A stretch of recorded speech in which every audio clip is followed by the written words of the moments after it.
घमंडी बहू और समझदार पति। एक बहू अपनी सास को बिल्कुल भी पसंद नहीं करती थी। वो अपनी सास के साथ रोज लड़ती झगड़ती रहती थी। उसकी सास उसे कुछ भी कहती तो वो उसका उल्टा ही मतलब निकालती थी। वो अपनी सास के साथ बिल्कुल भी नहीं रहना चाहती थी।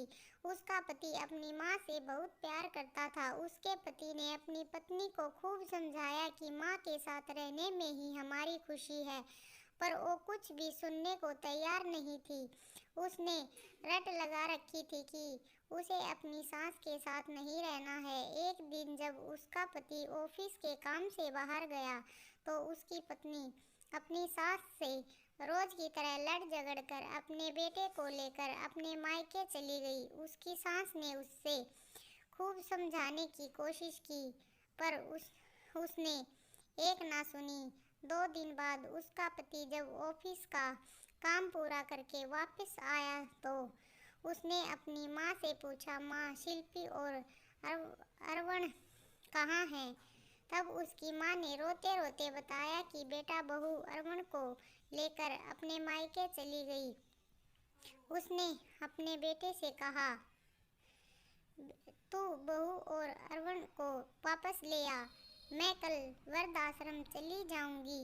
बेटा उदास होकर चुपचाप अपने कमरे में चला गया।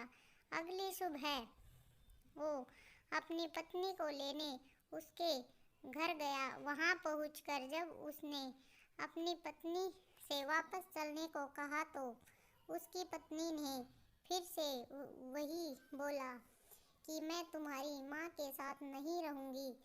तब उसके पति ने अपनी पत्नी से कहा कि आज मैं तुम्हें एक बात समझाने जा रहा हूँ, इसे ध्यान से समझने की कोशिश करना।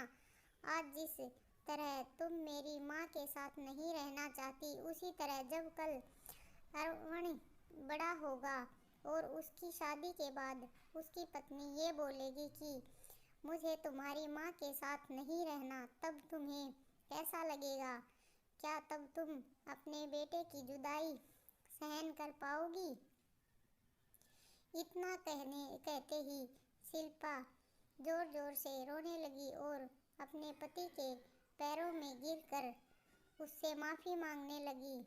तब उसके पति ने उससे कहा, घर चलो और मुझसे नहीं, माँ से माफ़ी मांगना। घर आकर शिल्पा ने माँ से भी माफ़ी मांगी और माँ ने उसे तुरंत माफ़ कर दिया और उसे गले से लगा लिया। दोस्तों, हमें हमेशा याद रखना चाहिए कि हम अपने जीवन में जैसा करते हैं वो लौट कर हमारे पास वापस ज़रूर आता है। इसलिए कोशिश करें कि हमारे हाथों गलती से भी कभी किसी का बुरा न हो। Thank you.